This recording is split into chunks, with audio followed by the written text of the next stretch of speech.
오늘은 이제 제25과 10계명을 주심이라는 이제 내용을 가지고 하나님의 말씀을 이제 공부하도록 하겠습니다. 마침내 이제 하나님께서 이제 이스라엘 백성들에게 10계명을 이제 주시게 되는데요. 25과 내용을 이제 반으로 나누어서 이제 2주에 걸쳐서 이렇게 다루도록 하겠습니다. 오늘은 이제 1계명부터 4계명까지 이렇게 살펴보고요. 다음 주에 마지막 이어서 마지막까지 계명을 살펴보도록 하겠습니다.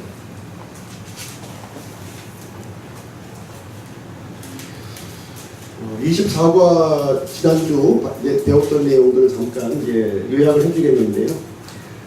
하나님께서는 죄의 대가로 항상 사망을 이제 요구하십니다.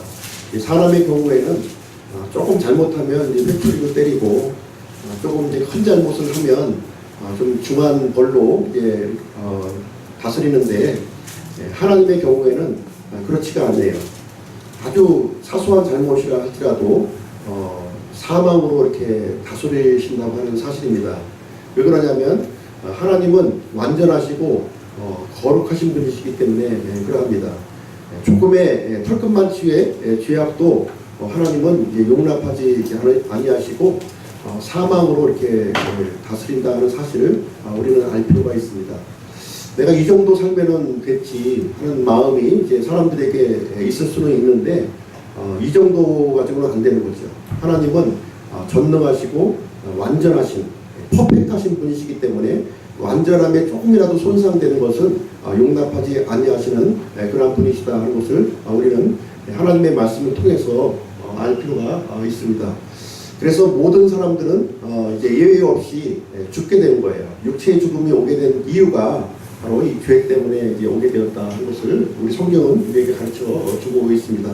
그래서 우리 사람들은 하나님과 분리된 채 불호수, 하나님의 영원한 실판인 불호수에 들어갈 수밖에 없는 그런 운명에 그렇게 있는 것입니다. 그렇다면 이 불호수에 들어가는 이 운명에서 구출받을 길은 전혀 없는가?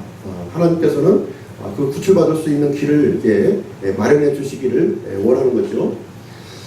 10계명을 오늘 이제 시간에는 이제 살펴보게 될 텐데, 하나님께서 왜 10계명을 주셨는가, 그 이유에 대해서 좀 우리가 살펴볼 필요가 있습니다. 이 10계명은 하나님의 거룩하심을 보여주는 거예요. 하나님의 완전하신, 퍼펙트하신 하나님을 의의 기준, 완벽한 의의 기준을 10계명을 통해서 우리 사람들에게 알려주시고자 한다는 내용을 살펴볼 수가 있습니다. 10계명은 마치 이제 거울과 같다 이렇게 말씀을 드렸고, 엑스레이 투사기와 같다고 이렇게 말씀을 드렸습니다. 이 10계명을 통해서 발견될 수 있는 것은 우리 사람들의 허물, 하나님의 완전함에 도달하지 못한 그 죄악된 추악한 모습을 우리는 볼 수가 있습니다. 그것을 위해서 10계명을 주셨다고 하는 말씀이 되겠습니다. 하나님께는 오직 이제 하나의 기준만 있어요. 하나의 기준. 그것은 완전함입니다. 퍼펙트만 요구하신다는 거예요.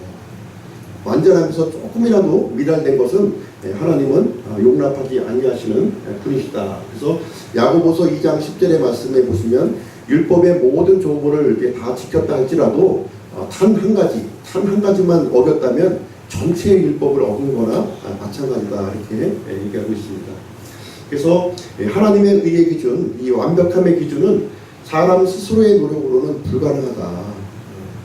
그것을 우리에게 알려주시고자 하는 것입니다. 10계명에 대한 우리 이제 사회적 관점을 한번 보시면, 우리 이제 사회가 점점 이 하나님께서 정해놓으신 의의 기준, 이 완전함의 의의 기준에는 점점 멀어지고 있다는 내용을 우리가 이제 살펴볼 수가 있습니다. 오늘날 이 세상은 창조주의심을 외면하고 무시하는 그런 경향이 이제 있어요. 그리고 하나님께서 이제 죄에 대한 이제 심판에 관한 말씀을 성경 기록을 통해서 이렇게 기록해 놓으셨지만 그 말씀을 이제 무시하는 모습을 우리는 살펴볼 수가 있습니다. 하나님의 존재도 무시하는데 하나님의 말씀에 대한 것도 이제 같이 이제 무시하는 일이 생기는 것이죠. 그리고 이제 사람은 죄에 대한 책임을 이제 부정하려고 합니다. 어떻게 하든지 죄를 지었다는 것은 이제 어느 정도 인정하지만 나의 선행과 어떤 나의 어떤 그 노력을 통해서 일부분 감추고 포장할 수 있다 이렇게 생각을 하고 있습니다. 그래서 사람들은 점점 더 깊은 죄악 속으로 이제 몰입해 가는 모습을 우리는 살펴볼 수가 있는 것이고요. 오늘날 사회가 그런 기준이 무너지다 보니까 사회 전체가 타락하게 되었고 하나의 죄라고 하는 것이 대중적 문화 현상으로 지금 이제 치부하는 그런 경향 속에 우리는 지금 살아가고 있습니다. 그 내용을 이제 로마서에 보면 정확하게 잘 기록하고 있는데요. 로마서 3장 21절부터 이제 32절까지 그 말씀을 한번 읽어보도록 하겠습니다.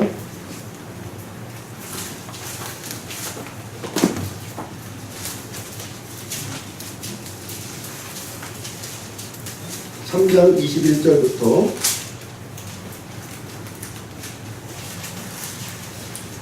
31절까지네요. 교독하시겠습니다.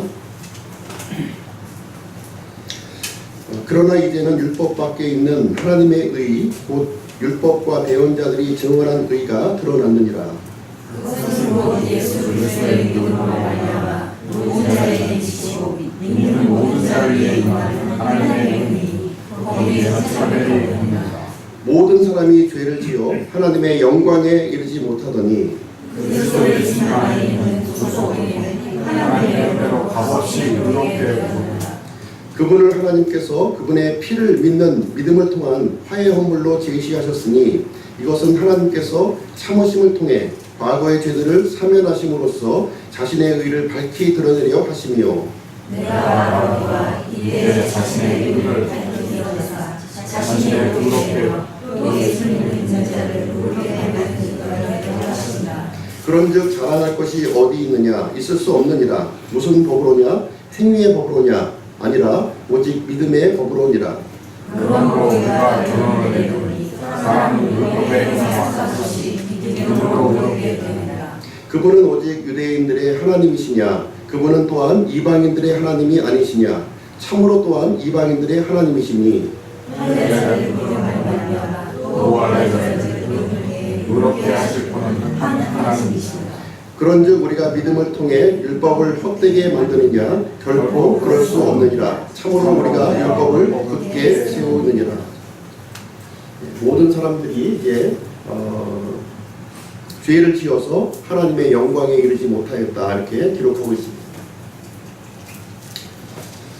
그래서 하나님께서는 사람들에게 내면의 법정을 이렇게 하나 마련해 놓으셨고요. 그리고 십계명을 통해서 외면의 법정을 이렇게 준비를 이제 하셨습니다. 사람들 마음속에 양심이라고 하는 이제 내면적인 법정을 이렇게 하나님께서 주셨습니다. 그래서 양심을 통해서 아무리 약한 사람이라 할지라도 이 양심이 이제 가책을 느끼도록 이렇게 만들어주고 있는 것이죠. 그래서 이 양심으로 말미암아 사람들에게 이제 공통적으로 이제 나타나는 현상이 무엇이냐면 종교의 필요성이 있는 거예요. 그래서 사람이 있는 곳이라면 어디를 가든지 종교적인 형태가 이제 존재하고 있다고 하는 사실을 이제 알 수가 있습니다. 저기 아마존에 있는 그 아주 이 미개한 원주민이라 할지라도 거기에 종교가 있어요. 왜 그러냐면 그 마음 속에 양심이 있기 때문에 뭔가 내가 잘못한 것을 이렇게 덮어야겠다 하는 그런 마음이 있는 것입니다. 또 현대 문명이 발달되어 있는 아주 이 서구와 선진화된 그런 나라에도 역시 종교가 이렇게 존재합니다. 그래서 양심을 통해서 이렇게 종교적인 기준, 나름대로 사람들이 정한 종교의 기준을 이렇게 도달하려고 이제 애를 쓰는 그런 일이 생겨나게 되는 것입니다. 그래서 사람들은 진노의 하나님 대신에 사람의 필요를 채우는데 적당한 종교를 이제 찾아다니는 그러한 모습을 볼 수가 있습니다. 다양한 형태로 드러나는 것이죠. 사람마다, 나라마다, 문화마다 이렇게 다양한 형태로 이렇게 나타나고 있습니다. 그래서 십계명을 통해서 이제 선한 행위에 대한 여러 규칙을 나름대로 정해놓고 있는데 사실은 이제 미봉책에 불과하다 이렇게 말씀을 드릴 수가 있겠습니다. 그래서 봉사도 하고 구제도 하고 또 기금도 내고 이렇게 하지만은 실질적으로 이 죄에 대한 궁극적인 해결책은 될 수가 없다 이렇게 얘기해주고 있는 것입니다. 또 하나님께서는 십계명을 통해서 외면의 법정을 우리에게 세워주고 계십니다. 하나님께서는 이 십계명을 통해서 죄의 개념을 명확하게 우리에게 알려주시려고 하는 것입니다. 그리고 십계명의 근본적인 목적은 무엇이냐면 하나님의 이 절대적인 기준에 도달하는 것은 불가능하다 하는 사실을 여기서 우리에게 알려주려고 하시는 것입니다. 자, 우리가 이제 십계명에 대한 접근을 좀 해 나갈 텐데요. 먼저 이 계명 하나하나가 주는 의미를 우리가 좀 이해를 해야 될 필요가 있습니다. 하나님의 이 명령은 겉으로만 지켜서 되는 것이 아니라 마음과 생각 깊은 곳에서 이렇게 지켜져야 된다는 것을 우리에게 알려주고 있습니다. 그래서 대부분의 사람들이 십계명을 이렇게 생각하면서 나는 지금까지 살아오면서 십계명을 거의 이렇게 지키면서 살아오지 않았는가 이렇게 생각하는 그런 경우가 많이 있는데 십계명에 대한 정확한 이해가 이 시간에 좀 필요하다고 말씀드릴 수가 있겠습니다. 계명의 중심 주제는 지극히 높으신 하나님의 명령이라고 하는 사실이에요. 하나님께서 이 십계명을 이스라엘 사람들에게 이렇게 수여하셨을 때 그 장면을 살펴보게 되면 굉장히 위험과 무서움과 떨림이 있는 그런 분위기 속에서 이렇게 주어진 것을 우리가 알 수가 있습니다. 그리고 이 십계명은 옳고 그름, 선과 악의 명확한 기준을 우리에게 제시를 해주고 있습니다. 그래서 이것은 논쟁과 타협의 대상이 아니라고 하는 사실입니다. 이것은 하나님의 기준으로서 우리가 받아들일 것이냐 받아들이지 않을 것이냐 그 선택만 있는 것 뿐이지 결코 이 부분은 논쟁과 타협의 대상은 아니다 이렇게 말씀드릴 수가 있습니다. 그리고 이 십계명을 통해서 우리가 이게 바른 자세는 하나님의 긍휼을 구하는 거예요. 하나님의 긍휼을 구하지 아니하면 우리는 이 십계명을 통한 죄에 대한 정죄, 심판을 받을 수밖에 없는 그런 존재라고 하는 사실을 우리에게 알려주고 있습니다.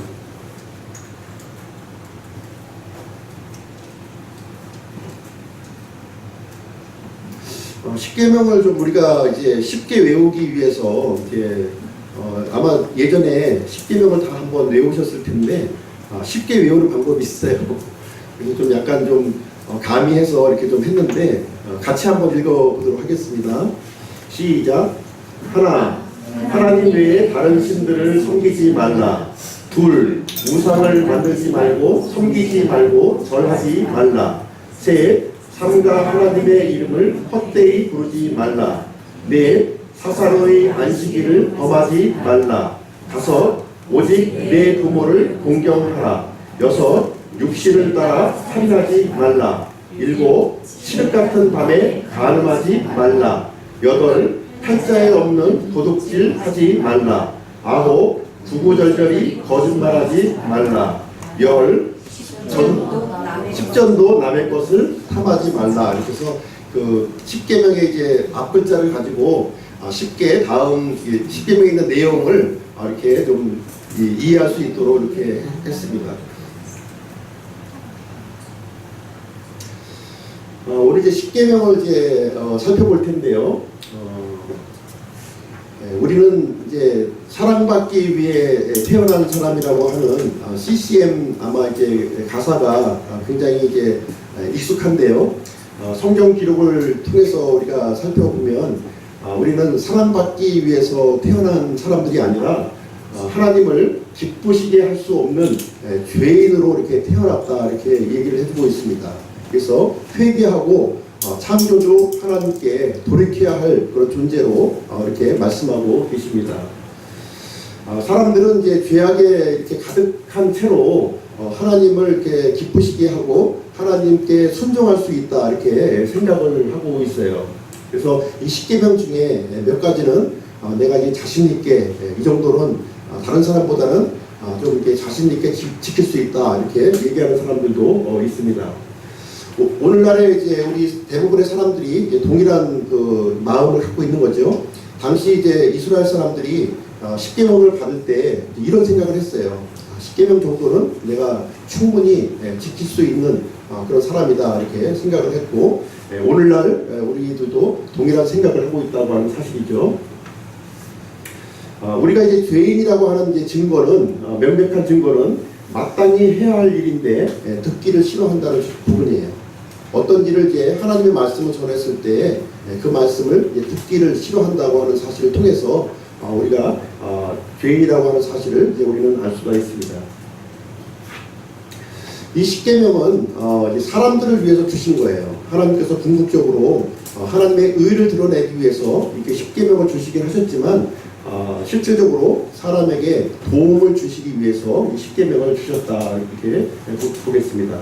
그래서 이 십계명을 통해서 이제 알 수 있는 것은 무엇이냐면 거룩하신 하나님을 여기서 발견해야 돼요. 이 십계명 말씀을 통해서. 두 번째는 하나님 앞에서 괜찮은 사람은 한 사람도 없다는 거예요. 이 세상 모든 사람들 중에서 하나님 앞에 괜찮은 사람은 하나도 없다. 우리가 이제 길을 가다 보면은 굉장히 또 예쁘게 생기고 이렇게 아주 선하게 생긴 사람들을 많이 보잖아요. 저 정도 사람이면은 하나님께 괜찮은 사람이 아닌가 이렇게 또 생각할 수도 있지만 성경 기록에 의해서 하나님이 이제 하시는 말씀은 이 세상 모든 사람들은 하나도 예외 없이 괜찮은 사람은 없다 이렇게 판결을 내리고 있는 것입니다. 그래서 이 세상에 있는 모든 사람은 하나님을 필요로 한다는 거예요. 하나님의 필요 없이 자기 스스로 뭔가 살 수 있는 사람은 단 한 사람도 없다는 겁니다. 왜 그러냐면 하나님이 사람을 창조하실 때 그렇게 만드셨어요. 하나님을 필요로 하는 그런 존재로 우리를 만들어 주셨습니다. 그래서 이 십계명 말씀을 우리에게 주신 이유는 뭐냐면 하나님의 필요성을 절실하게 알도록 하기 위해서 십계명 말씀을 우리에게 주셨다고 하는 말씀이 되겠습니다. 그러면 이제 제1계명을 한번 보시도록 하겠습니다. 제1계명 출애굽기 20장 3절 말씀을 보시겠습니다.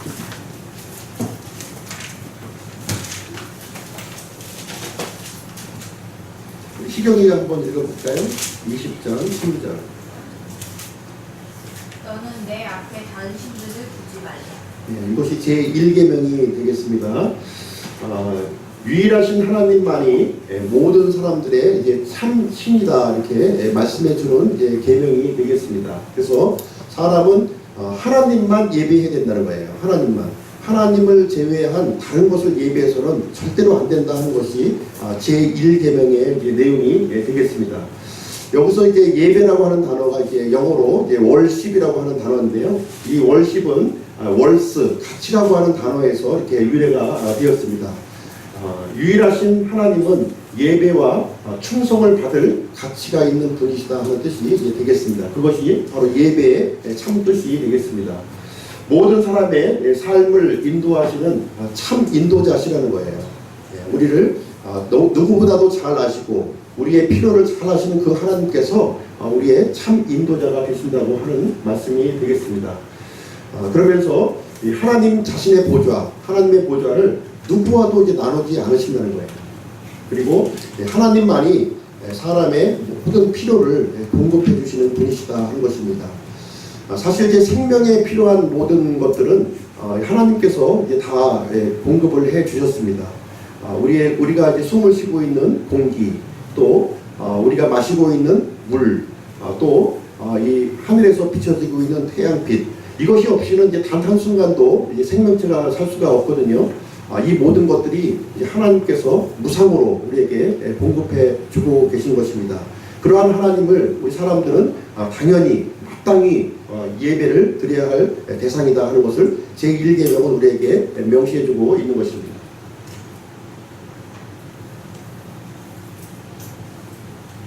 그래서 어떤 사람이나 이 하나님이 아닌 창조물을 경배해서는 안 된다 이렇게 제1계명이 우리에게 가르쳐주고 있는 내용이 되겠습니다.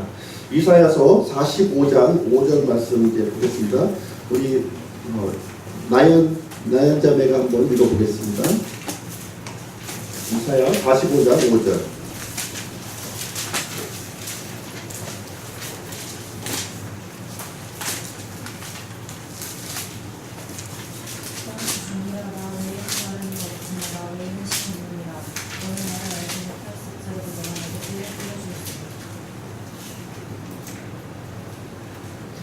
하나님께서는 나 외에 다른 신, 다른 주가 없다 이렇게 말씀해 주고 있습니다. 그 어느 것도 우리의 삶 속에서 하나님의 자리, 하나님의 이 보좌를 이 대신 차지하게 해서는 안 된다 하는 내용을 이제 우리에게 일계명을 통해서 이제 우리에게 알려주시는 것입니다. 만약에 하나님의 이 자리에 무언가 다른 것들을 대신 두었다면 바로 이제 하나님께 대한 반역이고 제1계명을 이제 어긴 것이다 이렇게 말씀을 해주고 있는 것입니다. 하나님을 이제 주님이라고 이렇게 고백하면서 하나님을 우리 마음속에 가장 높은 곳에 두지 않았다면 제1계명을 어긴 것이다. 다시 말하자면 계명을 어겼다고 하는 말은 거기에 대한 이 심판은 바로 이제 사망이다 이렇게 말씀을 해주고 있는 것입니다. 여기서 자유로울 사람은 단 한 사람도 없다는 것이죠. 제1계명을 이제 불순종을 이제 했는데 아담의 경우 이제 이 제1계명을 이제 불순종한 거예요. 하나님을 가장 높은 자리에 두어야 되고 하나님의 말씀을 들어야 되는데 하나님이 아닌 다른 존재의 말을 이제 들어서 그 존재의 그 길을 따라서 이제 갔다 이렇게 기록을 하고 있습니다. 그래서 아담뿐만 아니라 아담의 후손들도 각각 자기의 길로 이렇게 갔다고 성경 기록은 우리에게 말해주고 있습니다.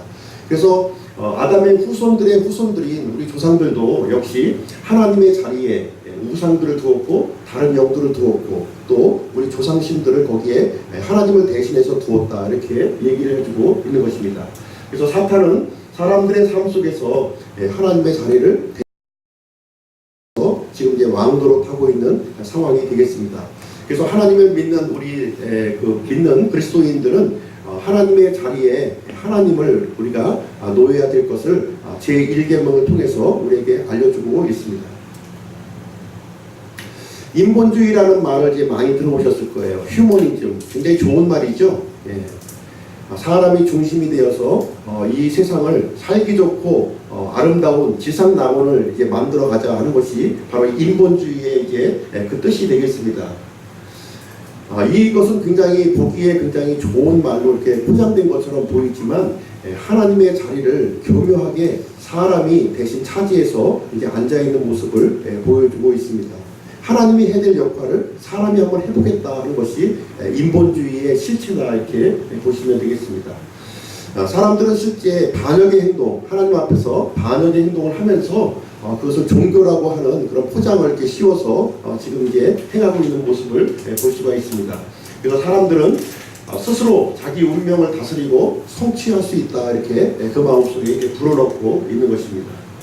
우리는 이제 하나님의 영역과 이제 사람의 영역을 좀 이렇게 구분해서 생각을 해볼 필요가 있습니다.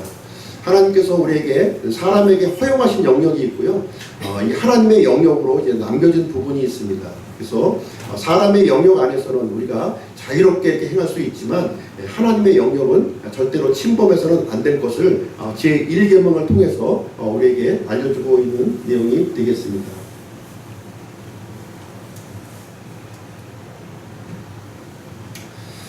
한번 보시죠. 하나님을 바라보는 것 대신에 자신의 생각과 결정에 의지해 왔다면 그런 적이 많이 있으시겠죠. 하나님을 염두에 두지 않고 사람이나 물질이나 사상을 이제 신뢰한 적이 있는가. 도움을 받기 위해서 토정비결, 별자리 운세, 점을 친 적이 있는가. 아니면 스포츠, 가족, 돈, 소유물, 일이나 지위, 사회적 명예, 외모, 그 밖의 오락 등을 하나님보다 더 중요하게 생각한 적이 있는가. 만약에 그런 생각을 단 한 번이라도 가졌다면 제1계명을 어긴 것이 되는 것이고요. 하나님은 이 사망을 선고를 하는 것입니다. 그래서 1계명 앞에 이 죄인으로 서지 않을 사람은 이 세상에 단 한 사람도 없다는 것을 우리에게 알려주고 있습니다. 사람들은 스스로 생각하기를 이렇게 얘기합니다. 스스로 생겨난 존재다 이렇게 생각을 합니다. 하나님께서 분명하게 이제 창조된 존재임에도 불구하고 나는 스스로 생긴 존재야. 내 힘으로 설 수 있어. 이렇게 얘기를 하고 있습니다. 어느 누구도 매 순간마다 하나님을 최우선적으로 섬기지는 이제 못합니다. 그래서 모든 사람은 하나님이 아닌 다른 것들을 이제 경배했고요. 이 제1계명 앞에서 하나님 앞에 자유로운 사람은 단 한 사람도 없다는 것을 우리에게 알려주고 있습니다. 제2계명 보도록 하겠습니다. 제2계명 출애굽기 20장 40절로 6절 말씀입니다.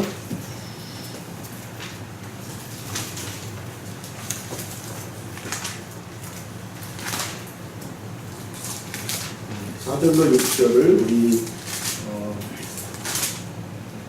홍은기 형제님 한번 읽어보겠습니다. 너는 너를 위하여 어떤 색인 형상도 만들지 말고 그 위로 하늘에 있는 것이나 아래로 땅에 있는 것이나 땅 아래 물속에 있는 어떤 것에 있는 것에 어떤 모습이든지 만들지 말며 그것들에게 절하지 말고 그것들을 섬기지 말라. 나 곧 주 내 하나님은 질투하는 하나님이니라. 나는 나를 미워하는 자들에게는 아버지들의 불법을 자손들에게 벌하여 3, 4대까지 이르게 하거니와 나를 사랑하고 내 명령들을 지키는 수천의 사람들에게는 긍휼을 베푸느니라. 제2계명은 이제 하나님이 어떠하신 분이신가 하는 것을 이제 우리에게 알려주는 이제 계명이 이제 되겠습니다. 하나님은 영이세요. 하나님은 물질로 이게 되어 있는 것이 아니라 살과 뼈가 없으신 영입니다. 영. 그렇기 때문에 시간과 공간의 제약을 받지 아니하시는 분이세요. 천사 같은 경우에는 이제 영으로 되어 있어서 공간의 지배를 이제 받지 않고 이제 자유롭게 움직일 수가 있습니다. 그러나 천사 같은 경우에는 이제 하나님의 창조물이기 때문에 이 시간적인 이제 제약을 이제 받고 있어요. 그러나 시간과 공간을 창조하신 하나님은 시간과 공간에 제약을 받지 아니하시는 영이시다 하는 것을 우리는 이제 이해하면 되겠습니다. 하나님은 시작도 없고 끝도 없는 분이시다는 거예요. 시작도 없고 시작하는 점도 없고 끝나는 점도 없으신 분이다. 사람이나 이제 천사, 하나님의 창조물은 시작이 있고 이제 끝이 있어요. 그러나 이 창조주 하나님은 시작과 끝이 없는 분이시다. 다시 말하자면 영원하신 분이시다 하는 것을 이제 우리는 이해할 필요가 있습니다. 그리고 하나님은 전능하신 하나님이세요. 어려운 일이 없으세요. 모든 것을 다 하실 수 있는 분이시다 하는 것입니다. 그리고 절대적으로 거룩하시고 완전하신 분이시다. 이 하나님이 퍼펙트하신 분이라는 거예요. 사람들의 그 생각과 이해의 차원, 그 속에 있는 것이 아니라 그 차원을 넘어선 그러한 존재이시다는 것을 알 필요가 있습니다. 그래서 지극히 높으신 분이시고 사람들의 예배를 받으시기에 합당하신 분이시다. 오늘날 이제 그 사람들이 오해하는 그 내용들은 하나님에 대해서 인간의 생각과 그 이해의 차원 안에 이제 가두려고 하는 부분이 있어요. 그 차원을 넘어서는 분이 바로 창조주 하나님이라는 것을 우리는 분명히 이해할 필요가 있습니다. 하나님은 이제 형상화하는 문제인데요. 그래서 이 하나님, 이 보이지 않는 하나님, 완전하신 하나님, 영원하신 하나님을 형상화하는 것, 하나님의 이 창조물로 형상화, 적화시키는 것은 불가능하다는 내용을 우리 제2계명을 통해서 우리에게 알려주는 것입니다. 이것은 형상화하는 것은 명백하게 그 맛이 있어요. 명백하게. 보이지 않는 하나님, 영원하신 하나님을 어떻게 보이는 물질로 이렇게 할 수가 없다는 겁니다. 그래서 분명하게 형상화하는 문제를 금하셨고요. 자꾸 이제 형상화하려고 하는 부분은 사탄의 이 거짓말이다, 속임수다 하는 것을 우리는 이제 이 계명을 통해서 우리는 이해할 필요가 있습니다. 그래서 사탄은 눈에 보이는 것으로 자꾸 이렇게 사람들을 하나님을 이해하게 만들려고 하고 하나님을 이제 접근하게 하려고 이렇게 노력을 하고 있습니다. 이것은 명백하게 사탄의 속임수고요. 그래서 꿈이나 환상, 체험을 통해서 이제 하나님을 찾을 수 있다 이렇게 우리에게 얘기를 해주고 있습니다. 하나님을 우리가 알 수 있는 길, 보이지 않는 하나님, 영원하신 하나님을 알 수 있는 길은 단 하나밖에 없습니다. 그 보이지 않는 하나님께서 우리에게 알려주셔야 하지 않은 거예요. 알려주시지 않는, 인포메이션을 주지 않으면 알 수가 없는 겁니다. 이 사람의 경우에도 마찬가지예요. 내가 갖고 있는 이 부분에 대해서 다른 사람에게 인포메이션을 주지 아니하면 그 상대방은 절대로 알 수가 없는 것입니다. 하물며 우리의 사람의 차원을 넘어서는 이 하나님에 대해서 인간 스스로의 노력으로는 도저히 알 수가 없다. 하나님께서 인포메이션을 줘야만 그 지식을 우리가 알 수 있다 이렇게 말하고 있습니다. 그래서 하나님께서는 그 지식을, 그 정보를 기록된 성경 말씀을 통해서만 우리에게 허락해 주셨습니다. 그래서 성경 말씀을 통해서 이제 하나님을 알 수 있는 것이지 성경 말씀을 제외한 꿈이나 환상 이런 것을 통해서는 하나님을 알 수 없다고 이렇게 말씀하고 있습니다. 분명하게 알아야 되는 것은 무엇이냐면 죄를 극도로 미워하시는 분이라고 하는 사실이에요. 아멘. 하나님은 죄를 극도로 미워하신다. 자, 마귀의 거짓말을 이렇게 보시면요, 하나님을 아는 진리에서 이렇게 떠나게 하려고 한다는 거예요. 어떤 방법을 쓰든지 시대마다, 문화마다, 나라마다 다양한 방법으로 하나님을 아는 그 진리에서 떠나게 만들려고 하는 그 시도를 진행하고 있습니다. 그리고 이 하나님의 자리, 영원하신 그 하나님 영광스러운 자리에 다른 것을 자꾸 갖다 놔요. 보이는 형상이라든가 사람이라든가 동물이라든가 아니면 커다란 그 자연물을 갖다 놓고서 하나님의 자리를 대체하려고 합니다. 그래서 하나님을 형상화하려고 하는 것이 마귀의 속임수요 거짓말이다 하는 것을 우리는 분별할 필요가 있겠습니다. 그래서 이 마귀는 그렇게 형상을 만드는 것을 가지고 하나님을 기뻐하시는 것이다 이렇게 얘기를 합니다. 그래서 예전에 우리 조상들을 보면은 이 자연물을 이렇게 숭배하면서 그것이 마치 하나님께 기쁨을 주고 정성을 드리는 것으로 이렇게 오해하며 살았던 것을 우리는 살펴볼 수가 있습니다. 뿐만 아니라 이제 사람들은 이런 우상에게, 말도 하지 못하는 이 우상에게 권능까지 부여하고 어떤 영험한 힘이 있는 것처럼 이렇게 부여해주는 그런 일을 하게 됩니다. 그래서 기도문, 연불, 주문 등을 통해서 이제 하나님의 복을 받을 수 있는 통로가 된다 이렇게 마귀는 우리에게 속임수를 하고 있습니다. 모든 권능은 하나님으로부터 오는 거예요. 생명을 주신 분도 하나님이시요 생명이 성장할 수 있는 이런 힘도 하나님을 주신 것이기 때문에 모든 권능은 하나님께로부터 오는 것이다 하는 것을 우리는 분명하게 이해할 필요가 있습니다. 하나님을 표현하는 것이라며 이제 우상에게 예배하는 모든 사람들은 이제 제2계명을 이제 어긴 것이다 이렇게 이해하시면 되겠습니다. 가톨릭의 같은 경우에 제2계명이 없어요. 가톨릭은 이제 10계명을 이제 가톨릭에 있는 10계명 중에 제2계명은 삭제가 되어 있습니다. 그리고 대신에 10계명, 10번째 계명을 둘로 나누어서 이제 9계명과 10계명이 있는 것처럼 이렇게 얘기를 하고 있습니다. 이 천주교 같은 경우는 이제 이 계명을 아예 삭제해버렸기 때문에 계명을 어겼다기보다는 어떻게 표현해야 되나요? 계명을 무시했다 이렇게 보시면 되겠습니다. 하나님의 계명을 무시했다 이렇게 보시면 되겠습니다. 이게 뻔뻔스럽죠. 제3계명을 한번 보시도록 하겠습니다. 출애굽기 20장 7절 말씀, 7절 말씀을 우리 전도진 형제님이 한번 읽으시겠습니까? 20장 7절. 너는 주 내 하나님의 이름을 헛되이 취하지 말라. 주가 자신의 이름을 헛되이 취하는 자를 죄없다 하지 아니하니라. 예, 이게 제3계명이 되겠습니다. 하나님은 전능하신 창조주요 세상 모든 만물과 사람들을 이제 다스리는 이 왕들의 왕이요 주들의 주다 이렇게 우리에게 알려주고 있습니다. 세상 사람들은 하나님을 두려워해야 돼요. 우리가 하다못해 사람의 왕 앞에 섰을 때 두려운 마음이 있지 않습니까? 물론 이제 요즘에 보면은 이제 두려운 마음이 없는 사람들도 좀 많이 있긴 한데 사람의 그 통치자 앞에서도 두려운 마음을 이제 갖는 것이 이제 당연한 일입니다. 이 왕들의 왕이시요 주들의 주이신 이 하나님 앞에 두려움과 존경하는 마음을 갖는 것은 당연한 일입니다.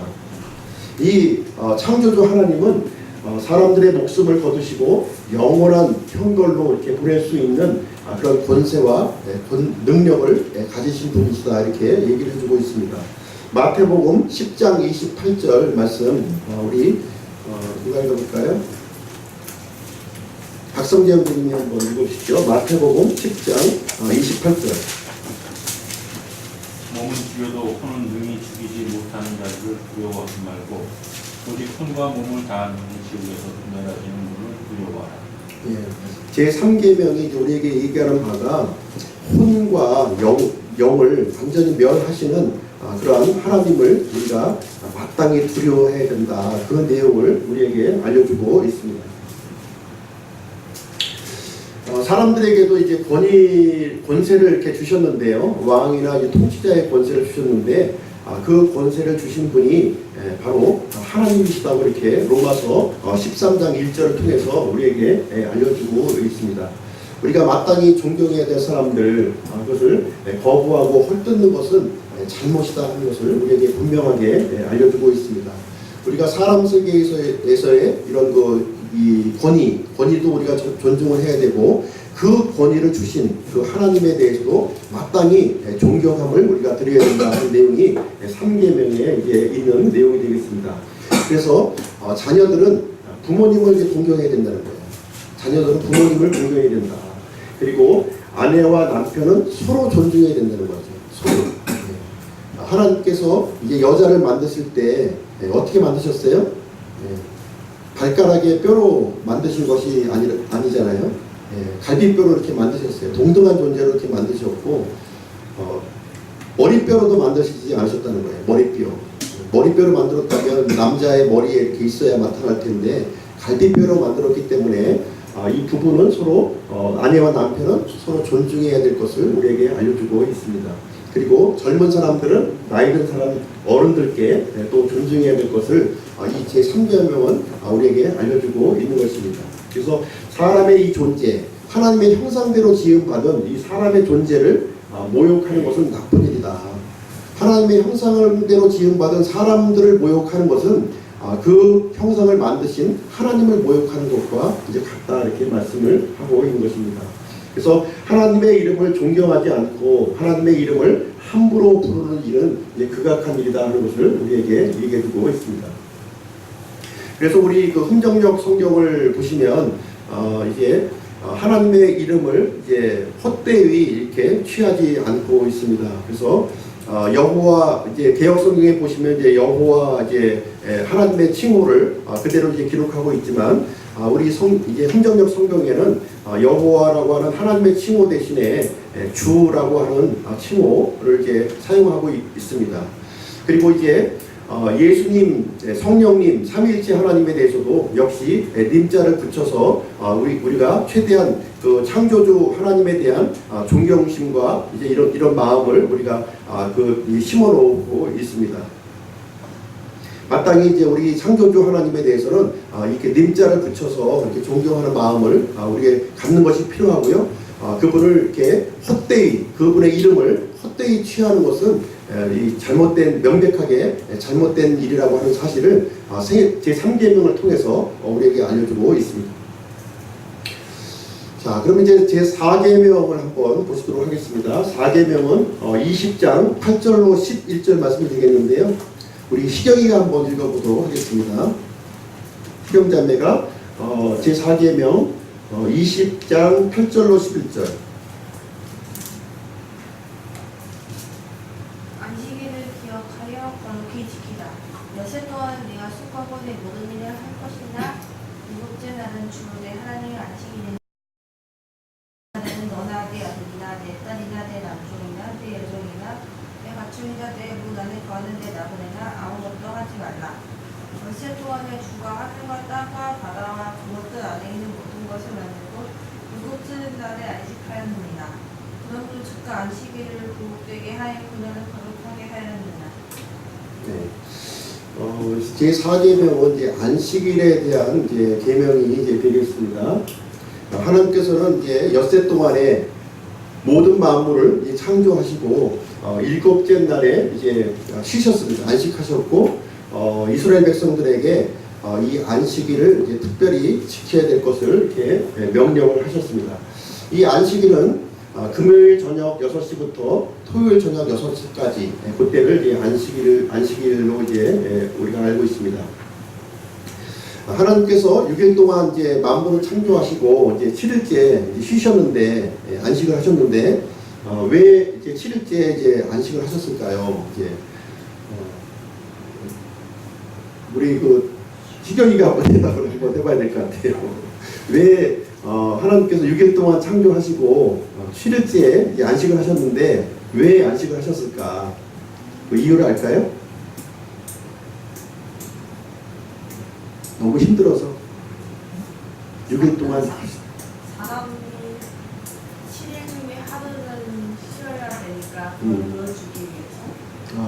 그 사람들이 7일째 쉬어야 되니까 그것을 이제 알려주시기 위해서 이제 쉬셨다. 굉장히 명답인 것 같아요. 명답. 하나님께서 이제 6일 동안 이제 창조하셨잖아요. 만물을 창조하시고 이제 7일째 쉬셨는데 완벽하게 창조하셨기 때문에 쉬신 거예요. 더 이상 하나님의 창조에 덧붙여야 할 그런 일들이 없기 때문에 이제 안식에 이제 들어가셨다는 것을 우리는 이제 볼 수가 있습니다. 그리고 이제 하나님과 이제 그 뒤로부터 이제 안식이 쭉 하나님의 안식이 이어졌는데 안식이 깨어졌습니다. 언제 깨어졌냐면 창세기 3장에서 아담과 이브가 이제 뱀의 꼬임을 넘어가서 이제 범죄했을 때 그때부터 하나님의 안식이 사실 이제 깨어졌습니다. 그리고 이제 이 안식일을 하나님께서는 이스라엘 민족과의 표적으로 우리에게 주셨다 이렇게 기록하고 있는데요. 출애굽기 31장 말씀을 보겠습니다. 출애굽기 31장 13절.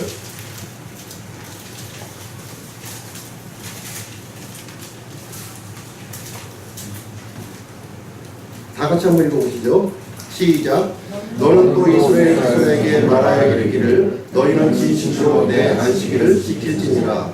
그것은 너희 대대로 나와 너희 사이에 있을 표적이니 이것은 내가 너희를 거룩히 구별하는 너희가 알게 하려 하느니라. 하나님께서는 이제 이 안식일을 이제 10계명에도 이렇게 명시하시면서 특별히 이 안식일은 하나님과 이스라엘 사이에 표적으로서 이렇게 주셨다고 하는 사실을 우리는 이해를 할 필요가 있습니다. 이 10계명의 이 4계명을 통해서 오늘날에 있는 오늘날에 살고 있는 이 사람들이 이 안식일을 지켜야 된다 주장하는 사람들이 이제 있는데 하나님께서는 400계명과 더불어서 이스라엘 백성에게 특별히 주신 계명이다 이렇게 우리는 살펴볼 필요가 있습니다. 하나님께서 안식일을 왜 주셨느냐 하는 그 내용을 좀 주신 목적을 좀 우리가 살펴볼 필요가 있는데요. 조금 전에 이제 사람들에게 쉬게 하기 위해서 미리 이제 본을 보여주셨다 이렇게 말씀을 했는데 사실 이제 사람들에게 6일 동안은 좀 일을 하고 7일째는 휴식을 이제 취해야 하는 그런 시스템으로 하나님은 이제 미리 정해 놓으신 것 같아요. 그래서 6일 동안은 일을 하고 7일째는 쉬고 또 6일 동안 일하고 쉴 수 있는 그런 그 시스템을 우리 사람들에게 주시지 않았나 이렇게 생각이 듭니다. 그리고 이제 안식일을 주신 목적이 있는데요. 그 목적은 무엇이냐면 하나님께서 이 만물의 창조주라고 하는 사실을 알려주시기 위해서 이 안식일을 주셨다고 하는 사실이에요. 이미 이루어진 하나님의 이 창조 역사를 분명하게 사람들이 인식하도록 하기 위해서 이 안식일을 주셨다 이렇게 말씀하고 있는 것입니다. 이 하나님께서 만드신 모든 만물은 하나님만이 유일한 합법적인 주인이세요. 하나님이 만드셨기 때문에 모든 만물의 주인이 되시는 것입니다. 그래서 하나님은 만물에게 생명을 주셨고 또 자라나게 하셨고 또 모든 필요를 이제 공급하시는 분이라고 하는 사실을 이 4계명을 통해서 우리에게 알려주시기 위해서 이것을 이제 기록해 놓으셨다 이렇게 보시면 되겠습니다. 그래서 이게 모든 것을 공급해 주시는 이 하나님, 이 창조주 하나님을 의지하지 아니하고 다른 존재를 의지하는 것은 4계명을 어기는 것이다 하는 사실을 우리에게 보여주고 있습니다. 자, 그러면은 안식일을 지켜야 되는가? 이 부분이 좀 이제 우리가 좀 고민이 되는 상황인데요. 어떤 분은 안식일을 지켜야 된다 이렇게 주장하시는 분이 있고 또 우리는 이제 안식일에서 이렇게 적용되지 않는 사람이다 이렇게 주장하는 분이 있는데 어느 것이 맞는지 한번 보도록 하겠습니다. 우리 요한복음 5장 7절 말씀 한번 보겠습니다. 요한복음 5장 7절.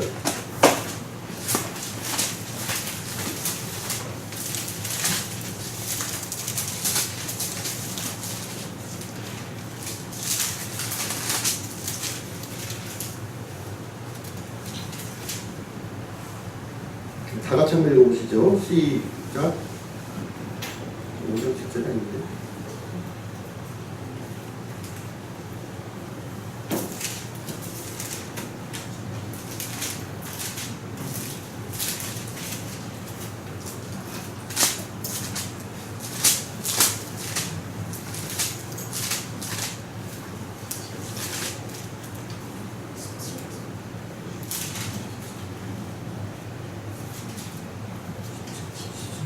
(17절인가요) 네, 같이 한번 읽어보겠습니다. 시작.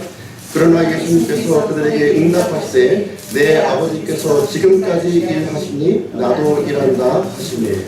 그래서 하나님께서는 이제 사람들이 범죄를 하면서 사실 이제 안식이 깨어졌어요. 안식이 깨어지시고 그때부터 계속 일을 하시고 있는 거예요. 네. 이 안식일은 신약 성경에서 이제 다시 반복해서 주시지 않은 유일한 계명이 되겠습니다. 이 10계명 말씀 중에서 이제 안식일 4계명을 제외하고서는 신약 성경에서 반복적으로 주어진 계명이 됩니다. 그러나 4계명만큼은 신약 성경에서 우리에게 다시 반복해서 우리에게 주시지 않고 있습니다. 사실 제 10계명을 주신 것은 이제 앞으로 장차 이루어질 그 일들에 대한 그림자로서 우리에게 주신 것이거든요. 그 일들이 예수님 안에서 다 성취했음을 우리에게 보여주고 있습니다. 하나님께서 우리에게 알려주신 제 4계명은 예수 그리스도 안에서 완전히 성취되었다 하는 것을 골로새서 말씀을 통해서 우리에게 알려주고 있습니다. 골로새서 2장 말씀 한번 볼게요.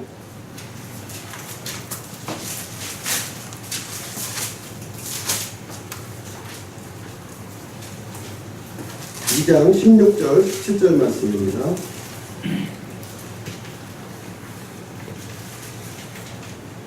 우리 박성재 형제님 한번 읽으시겠어요?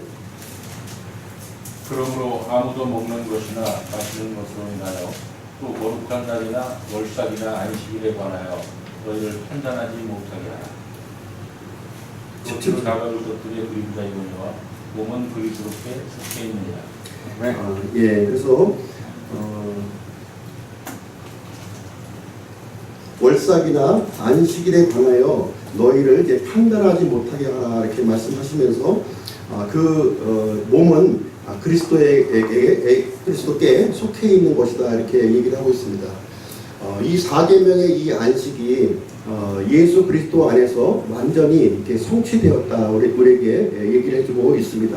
사실 이제 안식이 깨어졌거든요. 네, 깨어진 후에 이 안식일의 성취가 예수 그리스도께서 죄에 대한 심판을 이제 대신 받음을 통해서 이게 성취가 되었다는 것을 우리에게 보여주고 있습니다. 그래서 예수 그리스도 안에 들어와 있는 사람들은 진정한 안식일을 지금 이제 누리고 있는 것입니다. 그래서 문자적인 이 안식일의 부분은 이스라엘 백성과 하나님 사이에 이렇게 그 표적으로서 이렇게 주셨고요. 이 진정한 안식이 오려면 이제 메시아 구원자가 오셔야만 진정한 안식이 이루어질 수 있다고 하는 것을 미리 그림자로 보여주기 위해서 이게 율법으로서 이렇게 주신 것이 이제 되겠습니다. 그래서 이 안식일을 통해서 우리가 배워야 할 부분은 뭐냐면 만물의 유일한 창조주 하나님을 우리가 분명하게 기억해야 된다는 것을 얘기해주고 있습니다. 오늘날 이제 안식일을 지켜야 한다 이렇게 주장하시는 분들도 보면은 실질적으로 안식일의 계명을 지키려고 한다면 나머지 10계명도 온전히 지켜야 되는 거예요.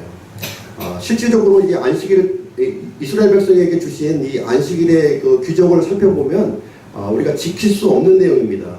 진정한 안식이 우리 사람들 속에 있을 수 없다고 하는 사실을 우리에게 알려주고 있는 것이고요. 장차 오실 예수 그리스도를 통해서만이 진정한 우리 혼의 안식을 얻을 수 있다고 하는 사실을 이 사계명을 통해서 우리에게 알려주시는 것이 되겠습니다.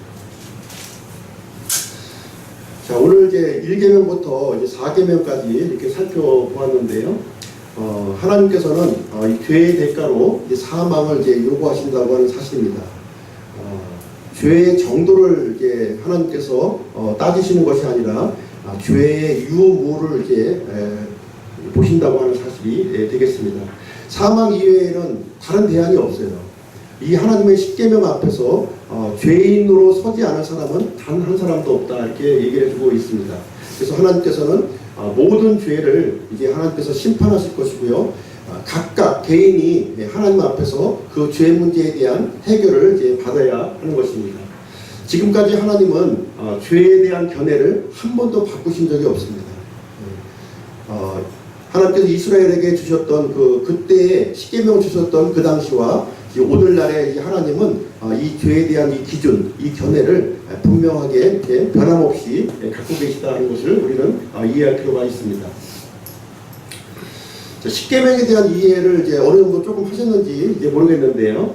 이 십계명은 이제 하나님의 이제 기준입니다. 사람이 정한 기준이 아니라 하나님이 정한 기준이고요. 모든 사람들에게 동일하게 적용되는 겁니다. 이 십계명 앞에 죄인으로 드러나지 않을 사람은 단 한 사람도 없습니다. 모든 하나님 앞에 끊어져야 할 존재이고 영원한 심판, 불호수에 이렇게 갈 수밖에 없는 그런 존재라고 하는 사실을 이 십계명 말씀을 통해서 우리에게 알려주고 있는 것입니다. 내가 십계명을 뭐 90% 지켰다, 30% 지켰다, 이것이 중요한 것이 아니라 하나님께서는 100% 지키기를 원하시는 것이고요. 거기에 미달된 사람들은 다 죄로 정죄하시고 심판하신다고 하는 사실을 우리에게 보여주고 있습니다. 다음 시간에는 이제 십계명의 마지막 부분 제5계명부터 십계명까지의 내용을 공부하도록 하겠습니다. 기도하고 마치겠습니다.